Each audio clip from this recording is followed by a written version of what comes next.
always believe something wonderful is about to happen. That is the mantra of professional triathlete and state record holder in the ultramarathon distance, Sika Henry. Had the opportunity to interview Sika for the Two Types of People in This World, the new book coming out this summer. Had a great conversation with Sika talking about her rise in the triathlon ranks to become a professional, her overcoming a really horrific crash to come back and end up racing again.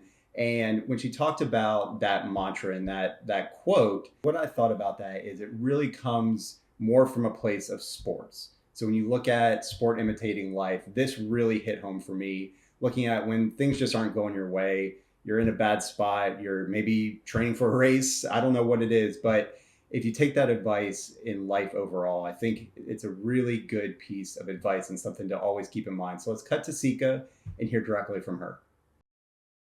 Well, I love the quote, and I've used it for years. Always believe something wonderful is about to happen. I think it's from The Alchemist. I can't remember, but um, and I do truly believe it in my heart. Even in a bad race, I'm like, something good is going to come from this. My very first race, my very first pro race was uh, Augusta 70.3 in September 2021, and every fear I had before that race, like anything that could have gone wrong, ended up going wrong.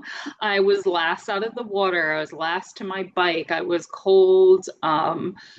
My run legs weren't coming around, and it was my very first pro race, and it was out there on social media and everything, and I'm like, oh yay, finally, African American woman on the start line and stuff like that. And I'm like, well, this is not how I wanted to represent. And so I did think about giving up a bunch of times. Like, that was one of the most mentally draining races of my life. Like, I don't think I went a single mile without thinking about dropping out, but I kept saying, like, always believe something wonderful is going to happen. And I didn't realize it till later, actually, after I finished the race. My dad and I, we were walking back to get my bike and everything, and a young African American girl, she was probably only like 7 or 8, and she was out there with her family, and they've been cheering for me.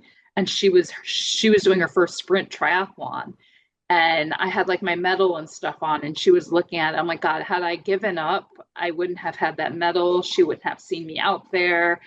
Um, and I think it inspired her, and I'm actually friends now with her and her family, Oh, and she's a triathlete now. So I think no matter what, like no matter how bad it gets, no matter how slow you are, or if you come, I did come in last in the pro race, but so much good came out of me just finishing. So there's always a good takeaway, no matter how bad you think the result is. Sika, thank you so much for being a part of this project. Can't wait for people to read your chapter. And I do have to say, I sent the chapter to Sika, head of publishing, and she said, I found myself strangely getting inspired by my own story. So that tells you anything about the book coming up. I don't know what else does. So stay tuned. Got more highlights coming up for you.